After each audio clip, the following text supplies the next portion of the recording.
കോതമംഗലത്ത് മഞ്ഞപ്പിത്തം ഉൾപ്പെടെയുള്ള ജലജന്യ രോഗങ്ങൾ വ്യാപിക്കാനുള്ള സാധ്യതയ്ക്കെതിരെ മുന്നറിയിപ്പ്.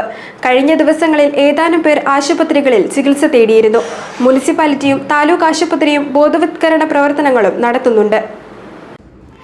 കോതമംഗലത്ത് വിവിധ പ്രദേശങ്ങളിൽ മഞ്ഞപ്പിത്തം പടർന്നു പിടിച്ചിട്ടുണ്ട്. ഒരു കോളേജിലെ നിരവധി വിദ്യാർത്ഥികൾ മഞ്ഞപ്പിത്ത ബാധിതരായിരുന്നു. രോഗവ്യാപനം നിയന്ത്രണ വിധേയമായിട്ടുണ്ടെന്നാണ് അധികൃതരുടെ വിശദീകരണം. എന്നാൽ സ്വകാര്യ ആശുപത്രികളിൽ ഇപ്പോഴും മഞ്ഞപ്പിത്ത ബാധിതരായി ചികിത്സയിലുണ്ട്. അധികൃതർ ബോധവൽക്കരണ പ്രവർത്തനങ്ങൾ നടത്തുന്നുണ്ട്. ആരോഗ്യവകുപ്പ് ലഘുലേഖകൾ വിതരണം ചെയ്തു വരികയാണ്. മഞ്ഞപ്പിത്ത ബാധിത മേഖലകളിലെ കുടിവെള്ള സ്രോതസ്സുകൾ ക്ലോറിനേറ്റ് ചെയ്യണമെന്നും ഭക്ഷണം പാചകം ചെയ്യുന്നതിനും കുടിക്കുന്നതിനും തിളപ്പിച്ച വെള്ളം മാത്രം ഉപയോഗിക്കണമെന്നുമാണ് പ്രധാന നിർദ്ദേശങ്ങൾ.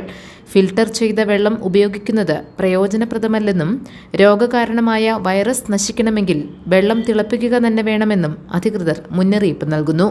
തിളപ്പിച്ച വെള്ളത്തിൽ പച്ചവെള്ളം ഒഴിച്ച് തണുപ്പിക്കുന്നതും ഗുണം ചെയ്യില്ല. തണുത്തതും തുറന്നുവച്ചതുമായ ഭക്ഷണ സാധനങ്ങളൊന്നും കഴിക്കരുത്. മലമൂത്ര വിസർജനം കക്കൂസിൽ മാത്രം നടത്തണം. ഭക്ഷണം കഴിക്കുന്നതിന് മുമ്പും ശുചിമുറി ഉപയോഗത്തിന് ശേഷവും കൈകൾ സോപ്പ് ഉപയോഗിച്ച് വൃത്തിയായി കഴുകണമെന്ന നിർദ്ദേശം അധികൃതർ ഓർമ്മിപ്പിക്കുകയാണ്.